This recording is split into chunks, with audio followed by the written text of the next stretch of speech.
اگر کوئی صاحب کہیں کہ میں حج رجب یا شعبان کے مہینے میں کر کے آ جاؤں تو وہ حج سفر کی صحبت کہلائے گی، حج نہیں کہلائے گی۔ نماز روزہ اور حج کی طرح جہاد بھی ایک اسلامی عبادت ہے جس کا خاص وقت معین ہے، البتہ جہاد کے وقت کا تعین یا نبی کرتا ہے یا امام کرتا ہے یا غیبت کبریٰ کے زمانے میں نائب امام کو اختیار ہے۔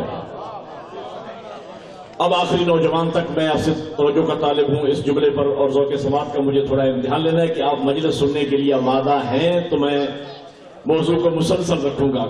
ہر بندے کو کیوں اختیار نہیں ہے جہاد کے حکم دینے کا؟ اگر جی توجہ فرمائیں گے، ہر بندے کو اختیار کیوں نہیں ہے؟ اس کیوں کا جواب سنیں تو یہ محفل جنت بن جائے گی۔ ہر بندے کو جہاد کا اختیار اس لیے نہیں ہے جہاد کے حکم دینے کا کہ جہاد میں مومن کی جان جانا متوقع ہوتی ہے، اور توحید کی نگاہ میں، اسلام کی نگاہ میں ایک مومن کی جان اس قدر قیمتی ہے کہ اللہ نے جہاد کی کمان کسی ایسے شخص کے ہاتھ میں دی ہی نہیں کہ جس سے خطا کا امکان ہو۔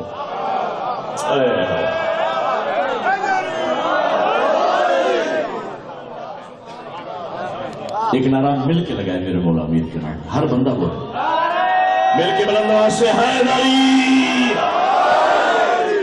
آپ کی شان کے مطابق اللہ آپ کو جزائے خیر عطا فرمائے۔ جہاد میں نے آپ کے بنیادی شرط یہ ہے کہ وقت معین ہے، اس کے وقت کا تعین یا نبی کرتا ہے یا امام یا نائب امام۔ ہر بندے کو جہاد کا حکم دینے کا ایسا نہیں ہے کہ کوئی مولوی ملا 10-20 بدماش اپنے ساتھ ملا لے اور وہ لوگوں کے بچے یتیم کرتا پھرے، اور جب اس سے پوچھا جائے کہ آپ کیا کر رہے ہیں اور وہ کہے کہ میں اسلام کے لیے جہاد کر رہا ہوں، یہ اسلام کے نام پہ فساد ہے، جہاد نہیں ہے۔ جہاد کے لیے میں نے عرض کیا پہلی شرط جہاد کا وقت نہیں، جس کے وقت کا تعین یا نبی۔ اچھا، اصل بات یہ ہے، ظلم یہ ہے کہ لوگ جنگیں کرتے ہیں، ان جنگوں کا نام رکھ لیتے ہیں جہاد، جب اس کی جنگ اور ہوتی ہے، بولو میرے ساتھ تھوڑا تعاون کرو، جہاد اور ہوتا ہے۔ جنگ اور جہاد میں کیا فرق ہے؟ ایک مثال کے ساتھ میں بات کو یوں 2 اور 2 4 کر کے واضح کروں گا۔ جنگ اور جہاد میں وہی فرق ہے جو فرق لڑائی اور آپریشن میں۔ جنگ ہے لڑائی، جہاد ہے آپریشن۔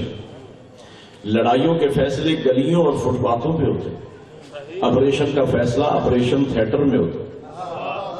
میں جہاد سمجھا رہا ہوں، لڑائی کا فیصلہ ہر بندہ کر سکتا ہے، آپریشن کا فیصلہ صرف سرجن ڈاکٹر ہی کرتا ہے۔